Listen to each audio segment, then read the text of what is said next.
All right, moving on then. I've completed chapter 3 in the republication of my autobiography, revised and expanded throughout with new full-color super res illustrations. Here, chapter 3 is called Sex and Violence. And this, of course, corresponds to what Rudolf Steiner says. Every 7 years you go through a morphological change. At the age of 7, the child's etheric body, which is its morphogenetic field that organizes its physical body, is taxed out during that 7-year period. And then finally, when the change of the teeth comes in, then the etheric body is unleashed, and it can be used then for the preparation of the child's mind. 7 years later, you have the release of the astral body at about age 14, give or take a year. And the astral body is the seat of our passions and desires. It's where the 7 chakras are located. They are real. They're not metaphors. And the astral body is what we share in common with animals. Plants don't have it. They just have etheric fields organizing their physical matter, and they do so passionlessly. Even though they feel pain if a branch is broken off or whatever, they don't have the capacity to feel sorrow for themselves. So the astral body confers waking consciousness, and also along with that, passions and desires, like we share in common with the animals. So that's what gets unleashed at right around age 14, and the hormones kick in. The male voice changes. Women begin menstruating, and so forth. The whole process. So that's why we're at the sex and violence phase here. This is one of the few rare teenage pictures of myself. I look like I'm about 16 there. This is me and our cousin Davy to my right, and to my left is the bro, and our cousins Sean and baby Rachel. All right. Shoplifting had become for us kids growing up out in the suburbs a way of life. None of us ever had any money. We were too young to have jobs, and so the only source for money came from our parents or relatives, and that was rare. We were all from poor families. We were also hungry a lot, and especially in high school during lunch hour, when I would find myself with no lunch money because I had spent everything my mother had given me for the week on Mondays at Burger King. Then I wouldn't have any left for the rest of the week, so I'd go over to the Safeway across the street and steal a candy bar for lunch. All through childhood, we would try and out-shoplift each other. The local mall was a huge one, Metro Center, and it was a 45-minute walk away. But it was always a kind of mecca for us. During the summer, we would often make the trek, 2 or 3 of us in 115-degree heat, which never bothered us. Kids don't care about the heat. They just adapt and adjust. We would stop at a church along the way and take off our shirts and soak them in the drinking fountain there, and then put them back on, and if we were lucky, there might be a bit of a breeze. Instant air conditioning. But at the mall, the world interior of post-modernity, we would steal everything. We would try and make each other laugh with ever more and more brazen antics. I had one friend in particular who had gotten it down. I would tell him that I wanted the new Stephen King book, always first put out as an expensive hardcover, and he would just simply stroll into the Walden Books, walk casually over to the display, put the book in his hand, and just walk out with it, and hand it over to me. No one ever noticed because he didn't look the least bit suspicious. He acted like he owned the place. He was the maestro whom I sought to beat. By the time of my second year of high school, I had narrowed my shoplifting down to only one thing at only one store: tape cassettes at Sears. They were all the rage back then, together with Walkmans, boom boxes, and car stereos with cassette decks. They came in these long, white, hard plastic envelopes to try and prevent them from being stolen, but I figured out a way to just quickly pop the cassette out and slide it into my back pocket and then just walk out. I must have stolen 50 or so cassettes because I remember huge piles of them stacked on my desk in tiers. I had everything: Kiss, U2, Pink Floyd, AC/DC, Black Sabbath, Rush, etc., etc. What I would do was play them full blast in the evenings as I lifted weights. Listening to loud music in my bedroom at night was about the only excess my parents ever tolerated from me. I was never athletic and not good at sports, but in high school I took to weightlifting and jogging. Both are sports in which you compete against yourself, and that appealed to me. One autumn night, as the dead shells of leaves were scraping along the sidewalk outside my open window, a kid around the corner who was the same age as I and also went to the same high school, Thunderbird High School in North Phoenix, named John Bryce, shot himself in the head. I had never hung out with him, so I didn't know his story, but I found out at school the next day what had happened while I had been in my room lifting weights, and suddenly death now began to enter the frame of reality. His suicide sparked off a wave of suicides. 2 or 3 more kids then killed themselves over the ensuing weeks, and I remember coming back to psychology class on a Monday and noticing the empty seat where a quiet girl used to sit. The teacher explained to us that she had been killed over the weekend in a head-on collision as she fell asleep at the wheel. There followed what was very possibly the deadest silence I have ever heard in my life.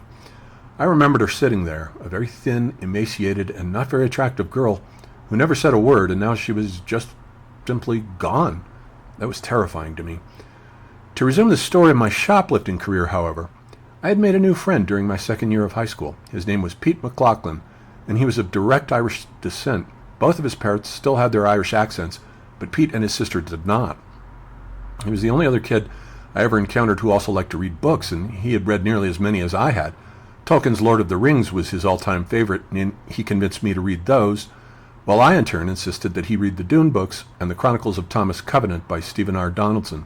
Those books were a big deal to me, and now reading Tolkien, I realized where the core nucleus of Donaldson's two trilogies had come from. I loved the idea of the anti-hero who seems to make magical things happen by accident and much against his will. The awe that everyone holds him in the land, that's Donaldson's equivalent of Middle-earth, the land, forms a sharp contrast with his mundane life as a leper whom everyone in his suburban community shuns. I convinced Pete to read them as well, and he loved them, but not as much as Tolkien, who was his all-time favorite writer. They had cool covers like these. Lord Falsbane, The Ill-Earth War, The Power That Preserves. That was the first trilogy. All three of them came out in 1977. And then in subsequent years, he did a second trilogy, starting with The Wounded Land. And these were published during the 80s, and they were huge bestsellers. The idea of a science fiction novel being a bestseller nowadays is almost ludicrous, but science fiction was the main best-selling genre and fantasy back in the 80s. The One Tree is the second one, and then White Gold Wielder. We would also trade music. Led Zeppelin was his favorite band, and until I met him, I had never listened to them, but pretty soon they were very nearly my favorite band as well, which at the time was Pink Floyd. I in turn insisted that he needed to listen to Pink Floyd, which he did, so we traded favorite bands and books back and forth, enriching each other's lives in the process. There's the good old days of tape cassettes. But he wanted to know how I had acquired so many cassette tapes with no money. I hadn't yet gotten my first job. He was already working as a busboy at a Coco's restaurant in Metro Center, so he wondered where I was getting the money. I explained to him that I'd simply stolen them all from the local Sears store at the mall, and he laughed and shook his head. Pete always had a cigarette dangling from his lips as he talked. Fortunately, I never liked cigarettes. Both of my parents smoked, and I had asthma. I told him he should come with me sometime and that I would show him how easy it was to get away with. That was a mistake, however, because he got us busted. Unlike me, he was a kid who was terrified of authority. He always lived in fear of contradicting his parents, and whenever I would go visit him in his bedroom, he was always shushing me because he was afraid they would overhear our conversations. Indeed, he was so intimidated by authority that the one time we got pulled over by the police, he was the only one of us who had a car, and he was always carting us around in it. We would get stoned and then drive aimlessly around the city listening to loud music. He made an unsafe lane change, and we got pulled over. And when the officer tapped on the window for him to roll it down and asked him if he knew why we had been pulled over, he said, "Because I was driving stoned?" We had pot on us, but my friend, the maestro shoplifter, had already jammed the baggie down into his crotch. The officer then asked all of us to step out of the car while he searched the vehicle. He informed us that if he found pot anywhere in that car, then we would be in big trouble. And then when the officer asked Pete which one of us had the pot, he pointed directly at the maestro and said, "He has it." Needless to say, there was no way they were going to risk searching the maestro's pants, so we were let go, but we were laughing at poor hapless Pete's cowardice all night long. So one day, I made the mistake of taking Pete into Sears with me. I popped the tape cassette out of its white plastic packaging as usual and slipped it into my back pocket, but Pete had already gone ashen. He was looking around nervously, saying to me, "I think we're being watched. You better put the tape back." And I told him he was just being paranoid. We had, of course, just gotten stoned before going into the store, and that I had done this at least 50 times. He was just being a warrior, as usual. But sure enough, the moment we crossed out of the store into the mall proper, two guys came running out after us and busted us. They took us up to the office and gave us the option of either calling the police or our parents, and we chose the latter.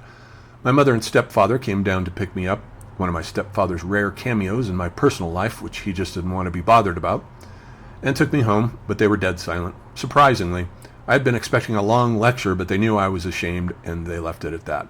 That ended my shoplifting career, but it was fun while it lasted. Now, to rewind back to the summer between my freshman and sophomore years, when I had my first real sexual experience, The friend that I had made in drama class, the one who had given me speed, lived in Moon Valley where all the rich kids lived. Thunderbird High School is situated in between two neighborhoods, one rich and one poor. All the spoiled rich kids lived in Moon Valley on the north side of Shaw Butte Mountain. Here's the north side, and you can see all their mansions there.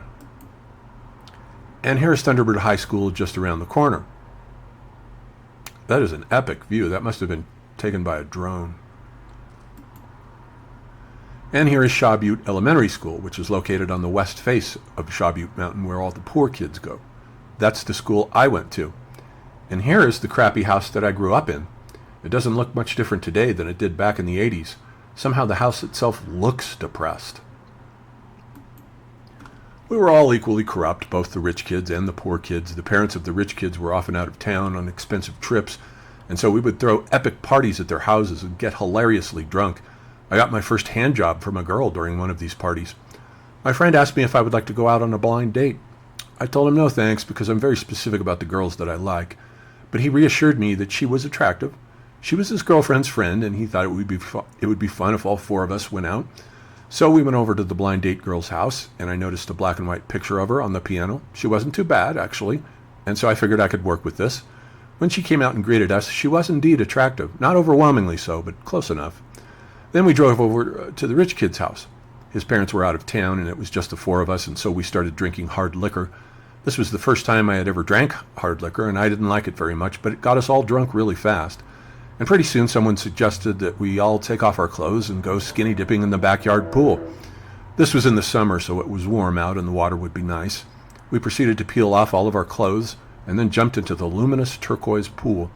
After a bit, my friend Steve wandered off to the other end of the pool where he started making out with his girlfriend, and that left me alone with the blind date girl, who I began talking to about random things, with the alcohol loosening my tongue quite a bit. I was always awkward with women and never knew what to say to them, but she didn't make it too difficult. And soon we suggested that we should go inside and shower off all the chlorine, but we didn't put our clothes back on. We got into the shower, both of us, with the bathroom lights off, and began making out. My tongue explored the saltiness of a woman's entire body for the first time. It was a new cartography for me to explore, not a visual one, but a map made up entirely out of the haptic sense of human flesh. After a while, we then migrated to the bed, where both of us gave each other oral sex. It was the first time I had my tongue on a woman's vagina, and I didn't really like the taste of it much. That eventually changed, of course. But it was empowering and made me feel grown up. I didn't lose my virginity that night, technically speaking, since there was no penetration, as she said she wanted to remain a virgin for her husband. But it was a major event in my life, and I felt my self-esteem improve tremendously after that encounter. I've noticed a curious asymmetry regarding the sexual relations between men and women. Whereas a man's self-esteem tends to improve the more sex he has, a woman's self-esteem seems to get lower the more promiscuous she becomes. I've been with other promiscuous women over the years. My mother, recall, was promiscuous, and all of them, without exception, had low self-esteem. Then came another threshold crossing in my junior year when I did LSD for the first time. Every now and then we would get a hold of a batch of it and place the tiny paper squares on our tongues. It takes about 45 minutes for it to work, and meanwhile we drove out deep into the darkest reaches of the desert in North Phoenix, well past the suburbs, where there were no lights or signs of civilization at all. The car would make its way crawling through the desert, with the headlights pushing back the all-surrounding abysses of the dark across bumpy dirt roads, and we would just keep driving and driving until finally we would reach a spot of total seclusion and pull over. Then we would build a huge bonfire, and 5 or 6 of us would stand around it, mesmerized by the burning orange flames. But as the LSD began to kick in, the sky would start drawing us away from our interest in the fire. Flickering lights were glittering across the deep black heavens like fairy dust, which we knew couldn't possibly be there. The world began to resemble a Van Gogh painting, although I didn't know who Van Gogh was back then. Everything alive and pulsing with crackling, radiant energy. The sky looked exactly like this. For the first time in my life, it began to dawn on me that there was something behind all of this surface phenomena of space-time and causality. I regard these LSD trips as part of my intellectual development because that intuition is perhaps the first truly philosophical thought I ever had. Something else was going on. We were merely puppets on a cosmic stage. I remember lying on the hood of the car, entertained by looking at the stars for an hour or so. They seemed like they were alive, pulsating gold orbs of white-blue energy. We were drinking beer, smoking pot, and tripping on LSD, but somehow we always made it home safely. I never drove, but the friend of mine who did always got us back without getting us pulled over. I remember seeing the headlights of oncoming traffic splayed across the windshield in a line of prismatic incandescent jewels. I couldn't even tell which side of the road we were on, which we all thought for some reason was absolutely hilarious. But we made it home every time, and I would finish the trip lying on the floor of my bedroom watching the walls melt and liquefy. Those were amazing experiences. One night, while drunk out of her mind, my mother taught me how to drive a car. We went out to a deserted stretch of road as twilight was painting everything lavender and gold. She pulled over, got out, and told me to take the wheel, but I was scared and didn't want to do it. "Get on that wheel," she said. Normally she wasn't aggressive at all, but rather more obsequious than anything else. But when she got drunk, there was no fucking way you could argue with her. I climbed into the driver's seat. Fortunately, the car was an automatic transmission. While my mother told me what to do, I stepped gently and slowly on the gas and drove hesitantly back onto the black strip of highway while feeling an amazing sense of gliding power. It was exhilarating, like having your first orgasm, a totally new and amazing experience. I drove for about 10 minutes, then handed the wheel back to my drunk mother, now reluctant to do so. My mother had quite an ability. No matter how drunk she got, she would always drive flawlessly. She never once got a DUI. Meanwhile, at school, we were drunk all the time.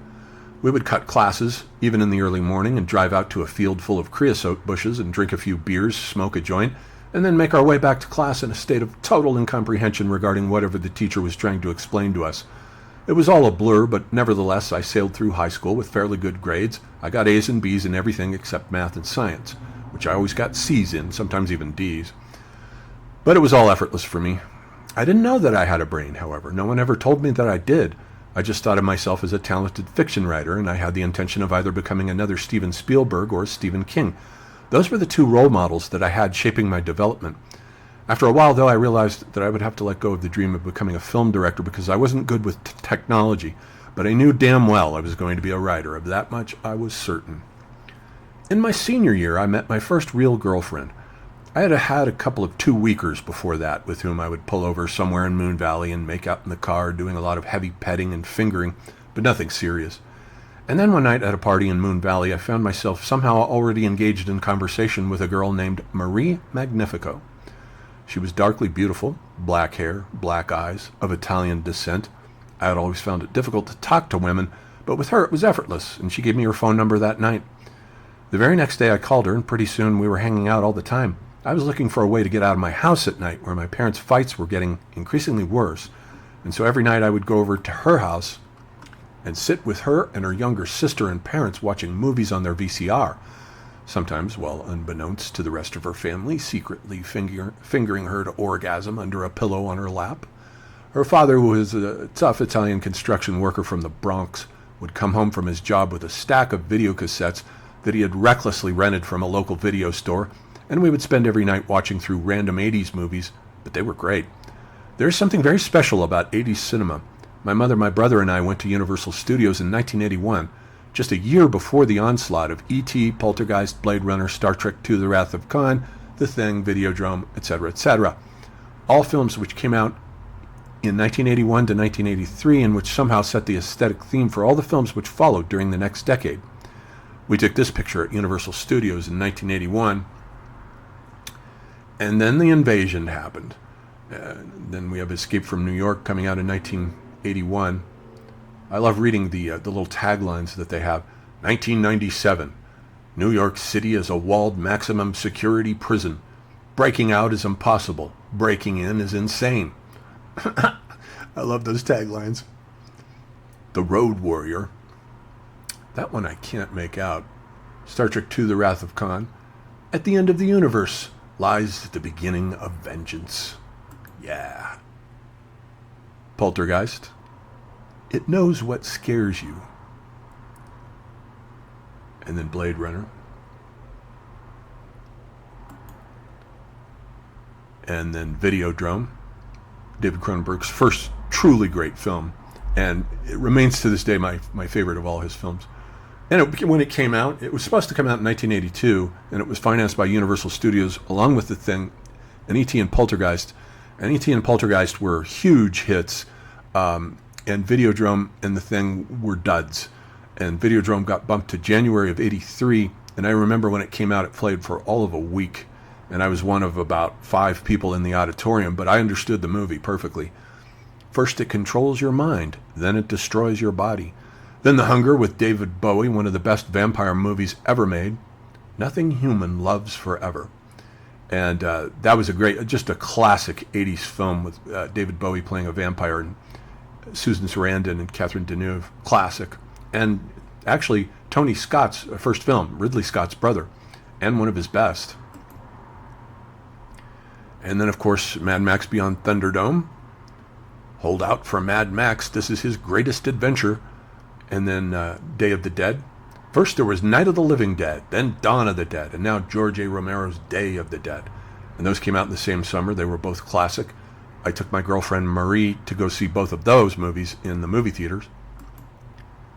And then 1986, James Cameron's first really great film, Aliens, his sequel to Ridley Scott's Alien in 1979. There are some places in the universe you don't go alone. Aliens. This time it's war. Pretty great film. Yeah, the 80s were something else for cinema. We did that for almost 6 months.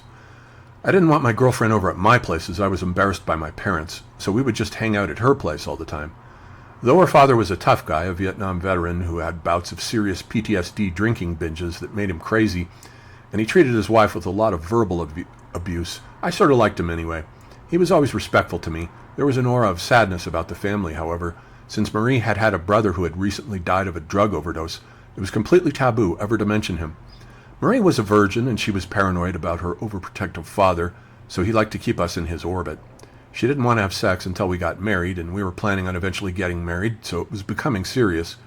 All we did for sex, though, was a lot of petting, dry humping, making out in parked cars. She let me suck on her nipples, that sort of thing.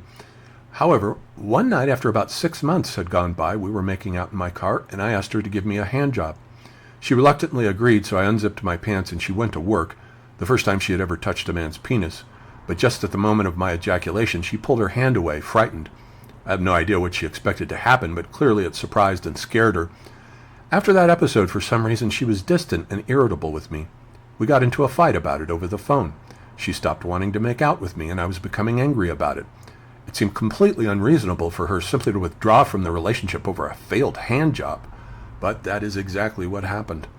Now at school, within just a couple of weeks, she hooked up with a new boyfriend, a tough street kid who was even taller and heavier than me. He was intimidating, but I knew that the only reason she was with him was just to get a rise out of me, and it worked because I wanted to fight him. He would be walking along outside the classroom, and I would step on the back of his shoe, giving him a flat tire. He would stop and glare at me, but I would just walk away and pretend it had been an accident. In the classroom, he was sitting with my now ex-girlfriend directly across the room from me. The classmate who sat beside me was a bright science nerd whom I had gone to Shaw Butte with, and he would often engage me in interesting conversation. He would tell me something funny, and I would laugh, and then point across the room at my ex's new boyfriend, making very certain that he could see me doing it. I wanted to make sure that he thought we were laughing at him. I was definitely goading this guy into a big fight. One day after school, I knew that I would have to walk home past my ex's house, where he was spending the afternoons, just like I had done. I walked across to the local T-shirts and things store, which was full of stoner paraphernalia, pot pipes, rock concert T-shirts, Iron Maiden and Judas Priest specialty albums, and there I bought a butterfly knife. I felt that violence was going to happen.